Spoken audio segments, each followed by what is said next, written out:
बच्चों, आप सभी न्यूज़पेपर देखते होंगे। इसमें एक पत्रकारीय लेखन छपता है, जिसमें फीचर एक बहुत प्रमुख लेख है। इसमें समाचार आप देखते होंगे, लेकिन जो फीचर है वह समाचार से कुछ अलग होता है।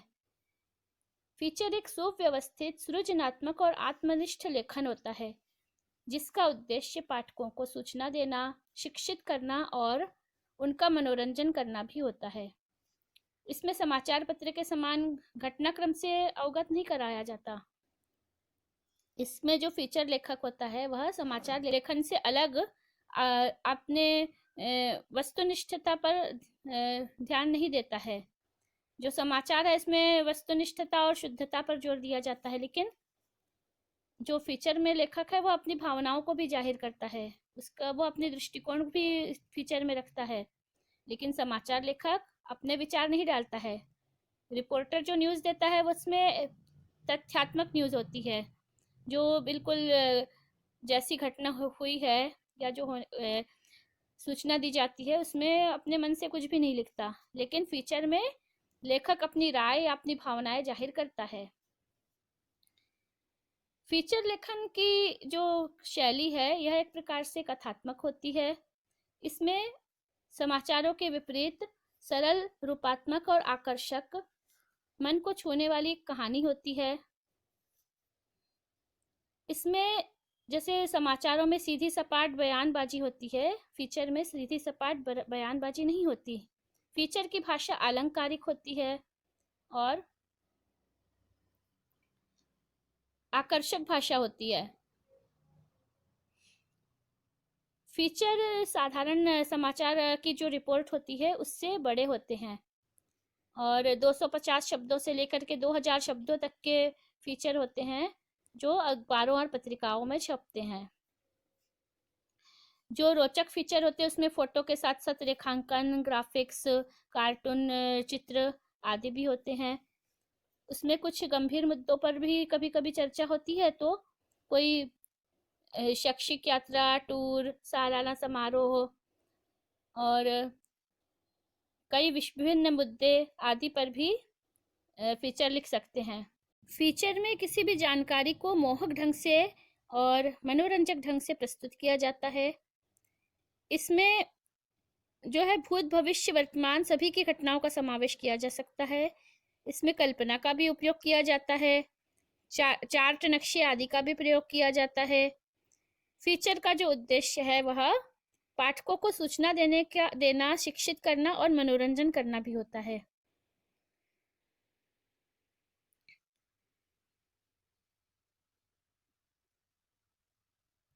फीचर को सजीव बनाने के लिए उसमें विभिन्न पात्रों की मौजूदगी भी की जाती है।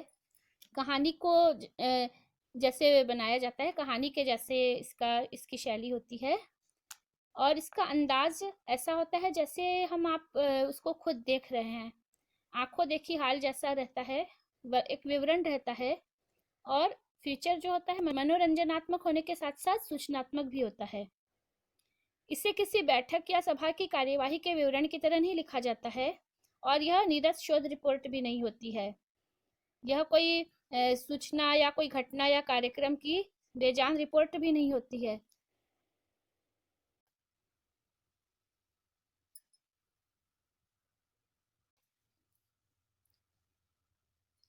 फीचर की कोई थीम होनी चाहिए और जो सूचनाएं हैं वह और तथ्य हैं वह फीचर के आसपास ही होने चाहिए, थीम के आसपास ही होने चाहिए। फीचर कई प्रकार के होते हैं, जैसे समाचार बैकग्राउंड, खोज परख फीचर, साक्षात्कार फीचर, जीवन शैली फीचर, रूपात्मक फीचर, व्यक्तिगत चित्र फीचर, यात्रा फीचर और विशेष रुचि के फीचर।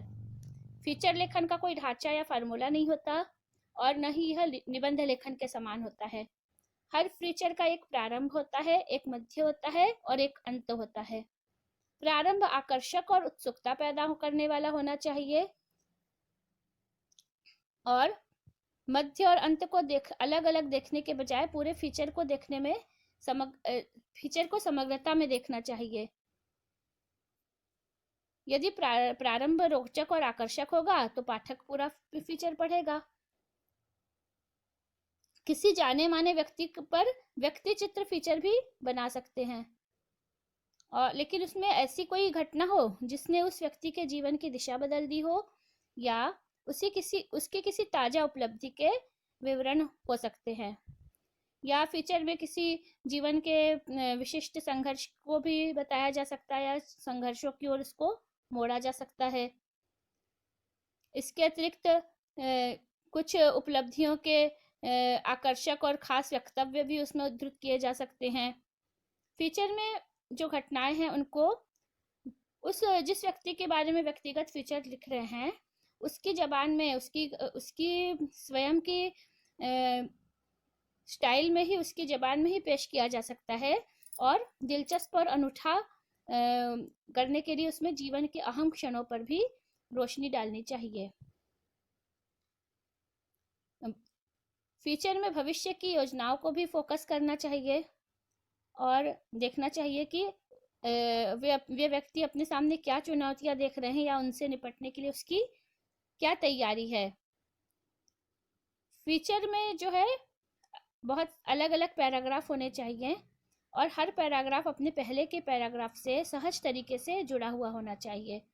शुरू से आखिर तक प्रवाह और गति बनी रहनी चाहिए। पैराग्राफ छोटे छोटे होने चाहिए, और एक पैराग्राफ में एक ही पहलू पर फोकस होना चाहिए। जब हम दूसरे पहलू पे बात करेंगे तो हमको पैराग्राफ बदल देना चाहिए। अब बहुत सारे फीचर हैं जिनमें लाइब्रेरी या खेल के मैदान के संबंध में हम बता सकते हैं। मोबाइल सुविधा या असुविधा, गुम होता बचपन, कोरोना समस्या, किसी व्यक्ति का साक्षात्कार, यात्रा का वृत्तांत,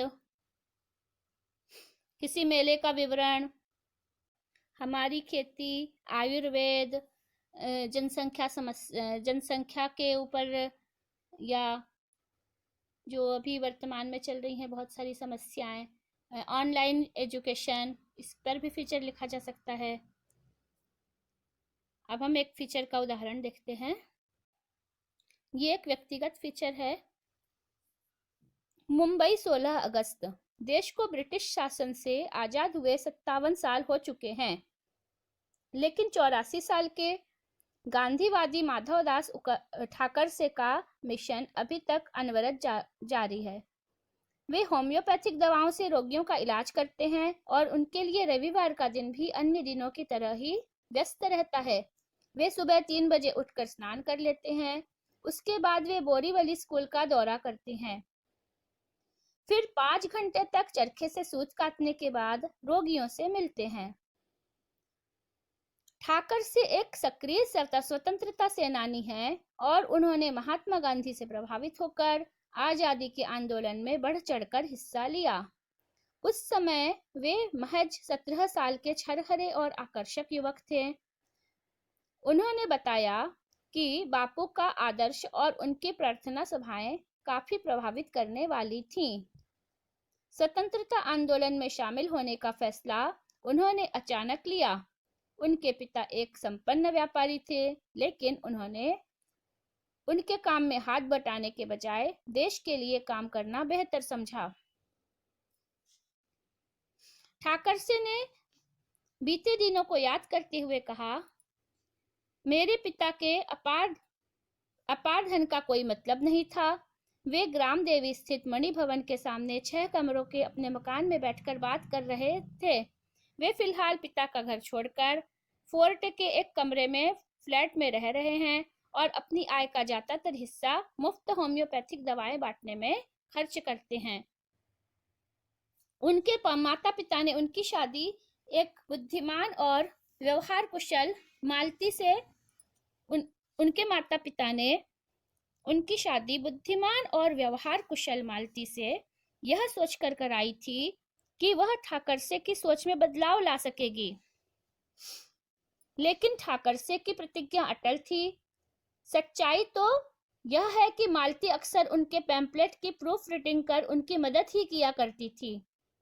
इस हठ योगी का जुनून अभी भी उतना ही पक्का है। ठाकरसे के 7 बच्चों में से एक, उनकी बेटी जयश्री का कहना है, अब यहाँ पर उन्हीं की भाषा में कहा जा रहा है। जयश्री अपनी भाषा में बोल रही है। जयश्री का कहना है, उनका आदर्श आज की दुनिया से अलग है, लेकिन वे अभी तक नहीं बदल पाए। वे कई दिनों तक पानी के बिना रह सकते हैं और किसी को रिश्वत नहीं देते हैं।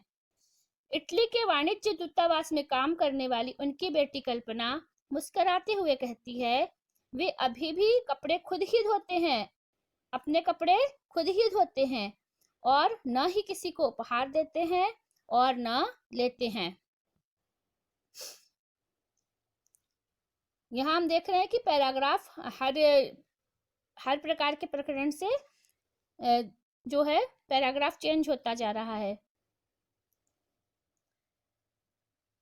ठाकर से अपने काते हुए सूतों से बने कपड़े ही पहनते हैं।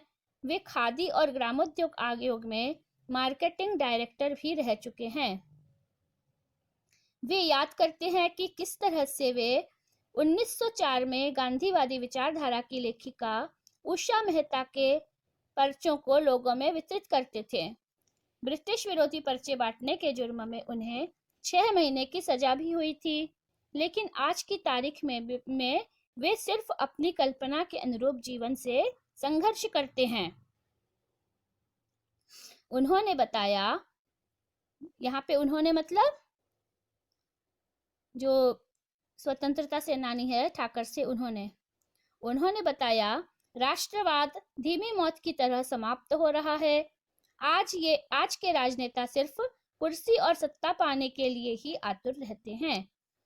देश की हालत से वे काफी दुखी हैं, लेकिन 8 साल की उनकी पुत्री यशस्वी जब उनके पास चरखा काटना सीखने के लिए रोजाना आधा घंटा बैठती है तो उन्हें थोड़ा सुकून मिलता है।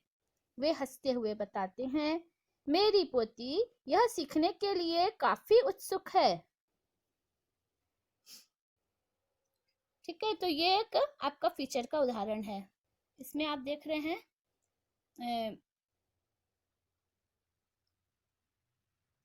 फीचर की कोई शब्द सीमा नहीं होती है। ठीक है,